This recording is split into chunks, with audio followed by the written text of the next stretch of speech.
గణతంత్ర రాజ్యానికి మూలం ప్రజలేనని, వారి ఆకాంక్షలకు అనుగుణంగా బాధ్యతాయుతంగా ప్రజాప్రతినిధులు వ్యవహరించాలని శాసనసభాపతి అయ్యన్న పాత్రుడు పిలుపునిచ్చారు.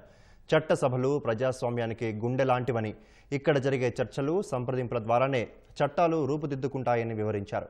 గణతంత్ర దినోత్సవం సందర్భంగా అసెంబ్లీ వద్ద మువ్వెన్నెల జెండాను అయ్యన్న పాత్రుడు ఆవిష్కరించారు. ఈ కార్యక్రమంలో ఉపసభాపతి రఘురామకృష్ణరాజు పాల్గొన్నారు. శాసనసభ్యులకు నో వర్క్ నో పే విధానం ఉండాలని, తీరు మార్చుకుని సభ్యులను రీకాల్ చేసే హక్కు ప్రజలకు కల్పించాలని అయ్యన్న పాత్రుడు పునరుద్ఘాటించారు. ఆకాంక్షలకు అనుగుణంగా బాధ్యతాయుతంగా పనిచేయవలసినటువంటి కర్తవ్యం మనపై ఉందని, చట్టసభలో ప్రజాస్వామ్యానికి గుండెకాయ వంటిది. ఇక్కడ జరిగే చర్చలు, సంప్రదింపులు ద్వారానే దేశానికి అవసరమైన చట్టాలని మనం రూపుదిద్దుకుంటూ ఉంటాం.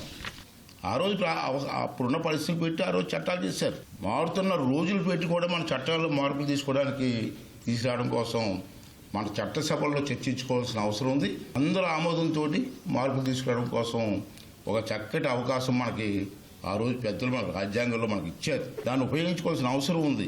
నో వర్క్ నో పే మాట్లాడాను లగ్నంలో. అసెంబ్లీకి రాని ఎమ్మెల్యేలకి జీతాలు ఎందుకు ఇవ్వాలి అని చెప్పి మాట్లాడుతూ నో వర్క్ నో పే విధానాన్ని ఉండాలని చెప్పి నేను కూడా అక్కడ మాట్లాడడం జరిగింది.